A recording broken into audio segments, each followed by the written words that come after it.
Professor Shea was a Deputy Assistant Secretary General. Also, he worked as a NATO spokesperson. Welcome to our program, Professor Shea.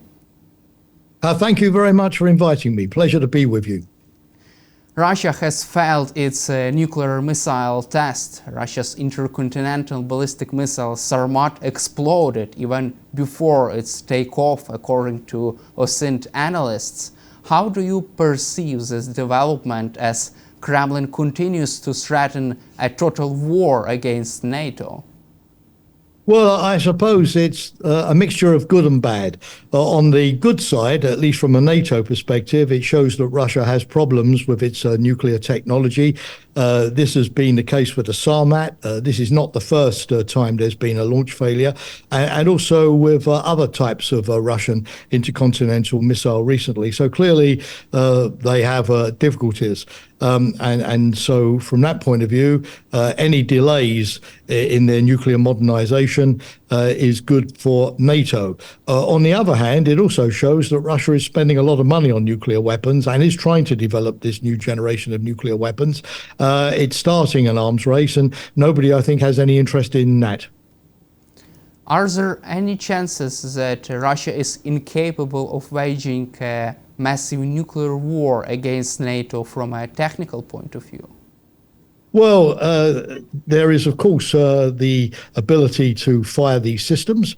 But of course, what would be the strategic interest in doing that? A nuclear war cannot be won because there would immediately be retaliation. Any strategic gain would be completely eliminated by the immense catastrophe of a retaliatory nuclear strike. This would be a completely senseless act. It's one thing to threaten to use nuclear weapons to try to bully or intimidate other countries, and Russia has been doing that, but it's a completely different thing to actually use them. And so far, since 1945 and Hiroshima and Nagasaki, that nuclear taboo has held. No other country, nobody has used nuclear weapons since then. And I think this is a very important element of stability in international relations. The other thing is that Russia has been making some noises about resuming nuclear testing, which it has not done. Neither has the United States for the last quarter century. And any resumption of nuclear testing would send a very bad signal too. So, whatever the rhetoric which is used to, as I say, to intimidate, bully, to frighten people, the actual use of nuclear weapons, a nuclear war, makes absolutely no strategic sense. Humanity would be the casualty, and no country would really benefit in any strategic or military sense. Also, I would like to cover with you latest Washington Post article.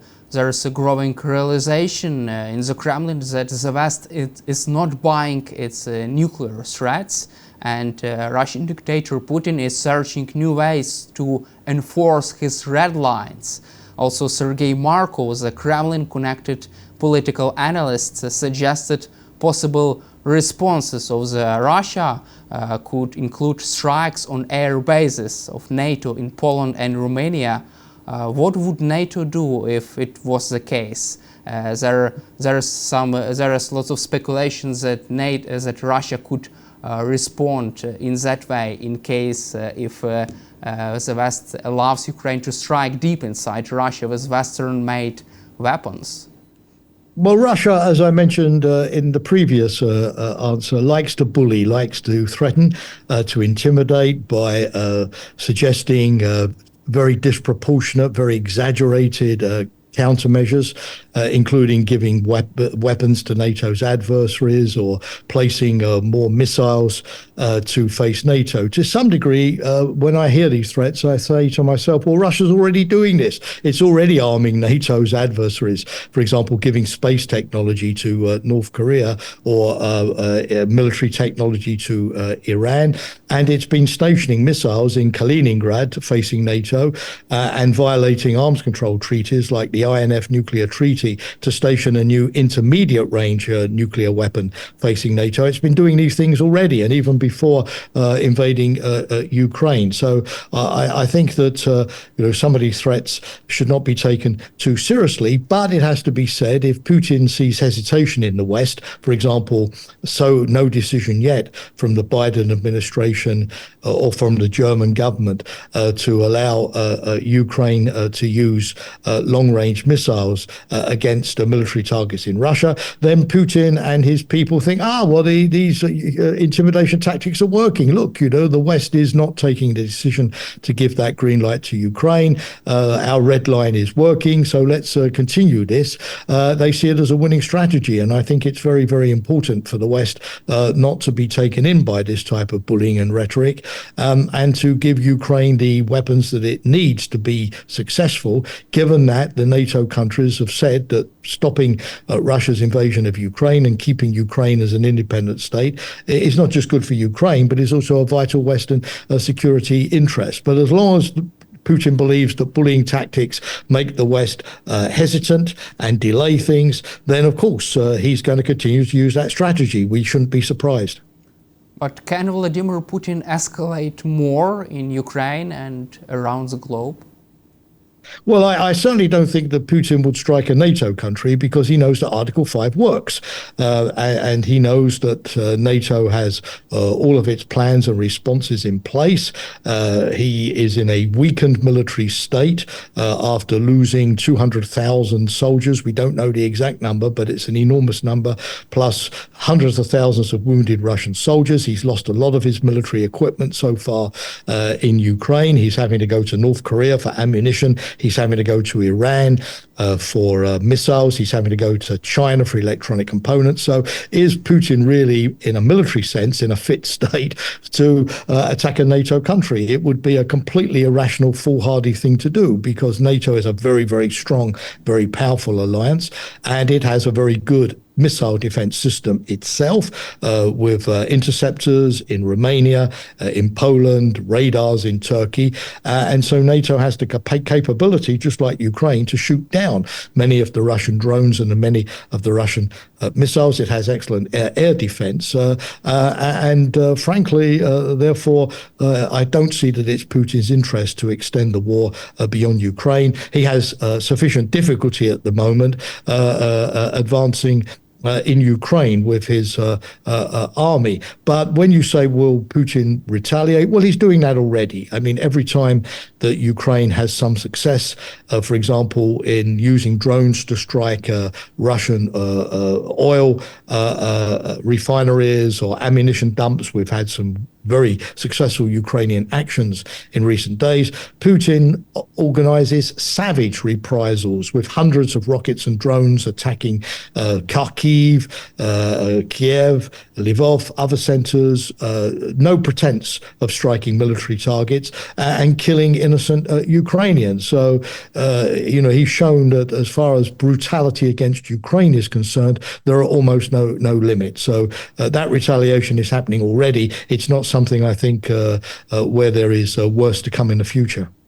Also, Ukrainian President Volodymyr Zelensky said that Vladimir Putin was planning to target 3 Ukrainian critical nuclear plants, nuclear stations.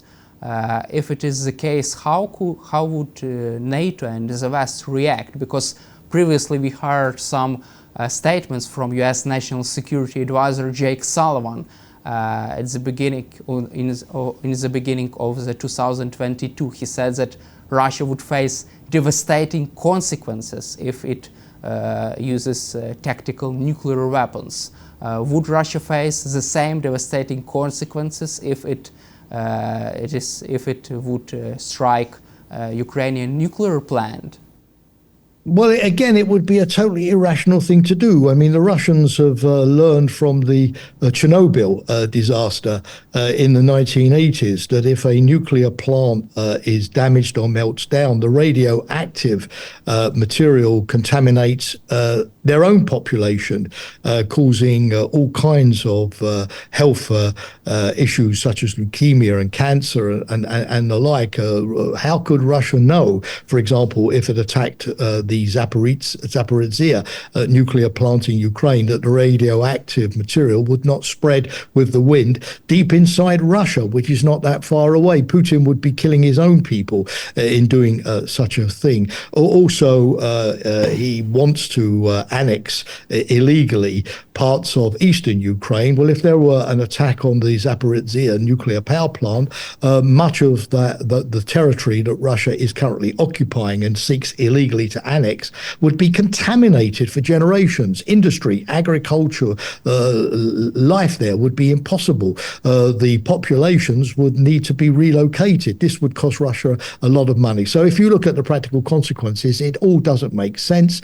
It's also, of course, a crime in international law to attack a nuclear power station. It goes against the Nuclear Non-Proliferation Treaty. As the Director General of the International Atomic Energy Agency, Rafael Grossi, is always pointing out when he visits Zaporizhia, and is also, of course, at the moment concentrating on the Kursk nuclear power plant, where Ukrainian forces are not that far away. But I don't believe for 1 minute that the Ukrainian forces in the Kursk Oblast are going to threaten the Kursk power station. But Putin has shown a capability for environmental terrorism by blowing up the Kakhovka Dam, you remember, and causing enormous flooding and destruction of Ukraine's agricultural land. So Putin is definitely capable of environmental terrorism, but to deliberately strike a nuclear reactor, I think is irrational and senseless. And again, I think the Russians like to make these big threats. They believe that they're working, they believe that they're intimidating the Western allies, but they are threats, not things which I believe that Russia has the intention of doing. But the West, nonetheless, has to send a very, very, very strong signal of what the consequences of even irrational, reckless actions would be. Also, Donald Trump Jr. and former independent presidential candidate Robert Kennedy Jr. wrote an article for The Hill, and they have been saying that US authorization for Ukraine to use long-range weapons inside Russia could trigger a nuclear war between the United States and Russia. Do you believe in that? No, I certainly don't. And again, I think it's another sign that, Russia believes that all of these big threats, this constant propaganda barrage of escalation and retaliation, has an impact in certain political circles in the West. I think it's not an easy decision to make, of course, but let's see that already Ukraine is having considerable success in striking Russian military targets which are being used for the invasion of Ukraine, like these ammunition depots, these missile depots, these fuel storage tanks. Ukraine is having a lot of success, and this is a vital part of stopping the Russian advance and persuading Putin that he should go to the negotiating table and be prepared to negotiate seriously, not with some kind of diktat. And as I mentioned earlier, if the West wants Ukraine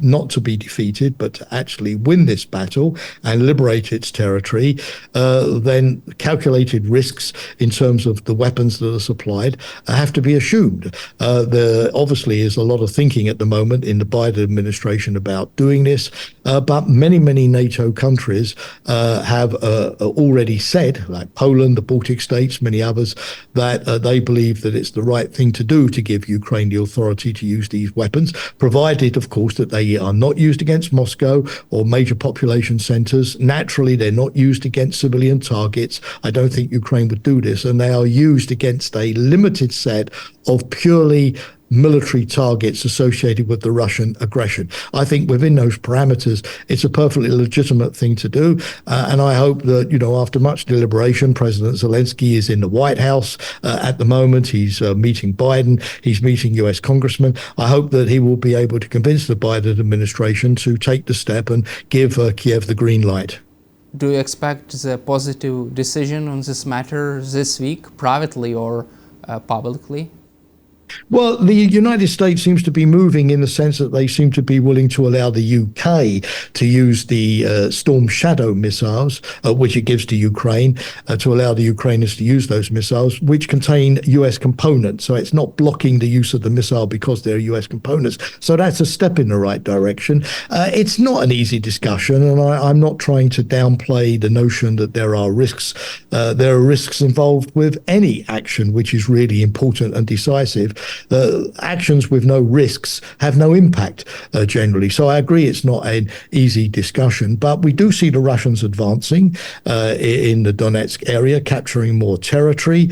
And if those Russian advances are not halted, the danger is Putin thinks that he can win the war and decides not to negotiate, but to continue, and that the war drags on for a long time with more loss of territory, more civilian deaths, more damage to the Ukrainian armed forces. And I don't think that can be a Western objective to allow that to happen either. So the US does tend to take a long time to decide. We saw that with F-16s. We saw them with tanks earlier. But the US normally ends by giving its agreement. And I think, given the uncertain US political landscape at the moment with the November elections, it's important that that agreement be given now before the elections in November. Afterwards, I think it could become more complicated because obviously there will be a transition in the US administration and Congress will not be in session. So things could become more difficult. So hopefully it won't take much longer now. Also, Ukrainian President Volodymyr Zelensky said that the war in Ukraine could end sooner than some people think. From your perspective, in what case it could happen? Well, I think President Zelensky is saying that the war could end sooner if he receives the permission to use the long-range missiles, and he receives the long-range missiles, because authority is no good if you don't have the missiles, right? You need to have the missiles and in sufficient quantity with the training and everything about using them first. Secondly, he said that Ukraine needs security guarantees also for its long-term security, economic reconstruction, of course, NATO membership, and the ability to obviously push the Russians back so that Ukraine would not have to make exorbitant territorial concessions. So he's not saying that Ukraine is ready to go to the negotiating table now. He's saying that if that support package is put in place, which gives Ukraine long-term security guarantees, then he would be prepared to negotiate. So there are a lot of conditions associated with President Zelensky's plan, which makes me think that we're not going to see negotiations anytime soon, particularly, as I've said, as long as Putin feels that his threats are working and that he's advancing. He probably feels that he could capture a lot more territory before he wants to go to the negotiating table. So negotiations will have to start sooner or later, but neither side thinks that they have the advantage to make negotiations a viable option anytime soon. Also, the Times reported about President Zelensky's victory plan. This plan includes invitation for Ukraine to join NATO. Do you believe in such a scenario? And do you feel that there is a enough political will to even at least invite Ukraine to join NATO, to move forward with negotiations, to provide Ukraine with sort of bold security guarantees? I think it's very important to keep the option of NATO membership open. NATO has made a promise, and NATO is a credible security organization. If you make somebody a promise and you're a credible organization, you don't take that promise away, or you don't sort of imply that you're no longer serious. I think that would be bad for NATO's credibility. I think having Ukraine in NATO would be good for NATO as well as good for Ukraine, because it would give NATO more territorial depth vis-a-vis Russia, and Ukraine will have one of the best armies for deterrence against future Russian aggression that NATO has. I think there are a lot of good strategic reasons, but I've always said from a practical point of view that I do not believe the NATO allies can make that move while the war is going on, because it would be very difficult, if not impossible, for NATO to deter Russia in Ukraine while the war is going on. NATO will not have the opportunity to construct a viable system of deterrence, which depends upon stable peacetime wartime circumstances. So I think the war has to finish first before that can be contemplated. But I do not believe that NATO should give in to Putin's demands that NATO has to cancel its offer of membership to Ukraine as a condition for peace talks taking place. Putin would believe that he has scored a massive diplomatic victory against NATO if that were the case, and he would therefore think he could challenge the credibility of NATO security guarantees to other countries, for example, Poland and the Baltic states, or Finland, who knows. So it would be an illusory peace that would not last for very long. Are there any other options for Ukraine to receive security guarantees except NATO's membership, from your perspective? Well, I feel that, if a country like the United States is giving Ukraine real security guarantees, or the UK is giving Ukraine real security guarantees, that means NATO, right? Because, why give the equivalent of NATO membership, which carry all the risks associated with giving those guarantees, but not giving Ukraine membership? If you do this bilaterally, you have less control over Ukraine's decision-making. Ukraine has less control over NATO decision-making. Ukraine doesn't have a seat at the table. You can't do the same joint planning together as you can do with Ukraine as a NATO member. So it would, if you like, give the West all of the risks of defending Ukraine, but with none of the benefits of defending Ukraine, by not being able to have an equal dialogue between NATO and Kiev, which comes with membership. So, it's like saying, I'm going to do everything required to marry you, share the bank account, and have children together or whatever, but I'm not going to marry you. It would be completely nonsensical. So if it's a real security guarantee, it has to go with NATO membership. If it doesn't go with NATO membership, it's not a real security guarantee, or it's something far less. So I do personally see this as a kind of artificial intellectual debate, quite frankly. If it's gold, it means NATO. Otherwise, it's not gold. What could force Vladimir Putin to accept such terms on peaceful settlement of the war, which would include Ukraine's membership in NATO? What could force? Well, I think the sense that he's losing the war, that this is going to be humiliating for him on the domestic front, which could challenge his own position, a sense that he cannot reverse the situation to Russia's advantage any longer, for instance, and that if he doesn't go to the negotiating table, he may lose all of the territory which he's captured. I'm sure that Putin is going to try to hold on to some of that territory. Crimea is an obvious case in point, but until Putin is convinced that he really is losing, as long as he believes the West is weak, that he can outlast us, that we're going to quit, that perseverance will pay, he's going to continue. And I think, therefore, we have to show him very clearly that our perseverance is greater than his. Does it mean that negotiations will not take place between Ukraine and Russia in the nearest future?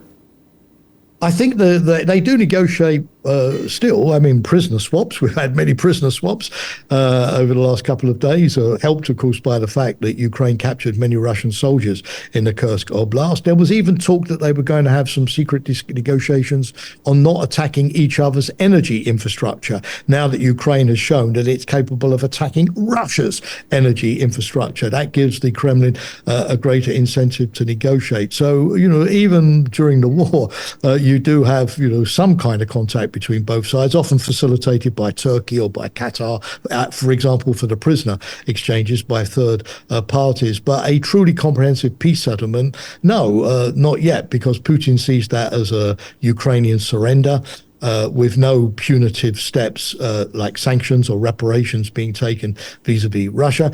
And President Zelensky recognizes that it has to be a just peace, otherwise it's not a lasting, sustainable peace. So both sides talk peace, but what they mean by it is very, very different. And until there is more of a sort of consensus around what a just sustainable real peace looks like, I don't think we're going to get to the negotiating table. But because the talks are not ready today, that doesn't mean to say that we shouldn't prepare them.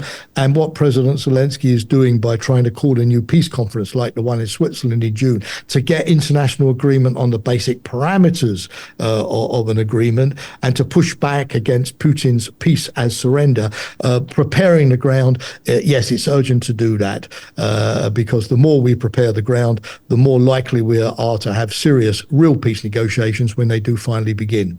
But what are the chances for any kind of a ceasefire between Ukraine and Russia, or any partial peace deal? Well, this has to be the last question, if you don't mind, because I have to leave now.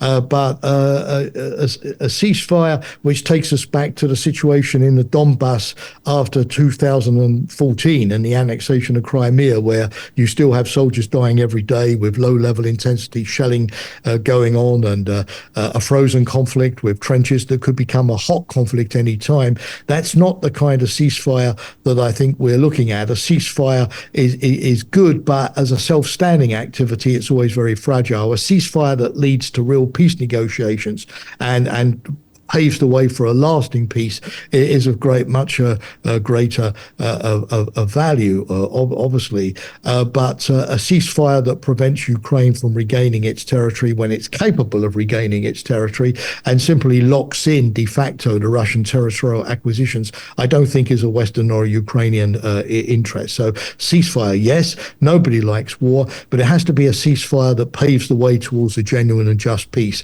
and is not an alternative to a real peace, simply by freezing the conflict into place for 1 year, 2 years, until Russia feels strong again and goes back to the war. What Finland called a continuation war when Moscow invaded Finland in 1941 and then invaded Finland again in 1944, simply having a ceasefire as a prelude to a continuation war is in nobody's interest. Thank you, Professor Shea, for your time and for your support for Ukraine. Glory to Ukraine. Glory to Ukraine.